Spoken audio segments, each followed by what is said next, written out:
Hi, in this video we're going to connect an electromagnetic lock. For the connection, we'll need an AccuVox door phone, 12-volt mag lock, 12-volt power supplier for the lock, electrical tape, and diode to protect the mag lock. You can find the diode AccuVox provided in the door phone's box. Here is the wiring diagram. First, strip the insulation off the wires. Then twist the diode's anode and the lock's negative cable together, and then twist with the adapter's negative connector. Wrap the splice with electrical tape. Give the connection a tug to make sure it is strong. Next, twist the lock's positive cable with the diode's cathode together, press down, and hold the button next to the NC terminal on the door phone, then insert the splice into it. Release the button when the stripped end is fully inserted.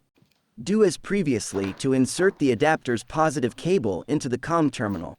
Pull all the wires slightly to make sure they are secured. If the lock allows, here is a simpler way to connect a diode. You just need to secure the diode's cathode together with the lock's positive cable, and the anode with the negative wire. Next, twist the lock's and adapter's negative cables together. Then insert the lock's positive cable to the door phone's NC terminal, and adapter's positive to COM terminal. Now, energize the door phone to unlock the lock. We use the card pin. The lock is opened. Thanks for watching.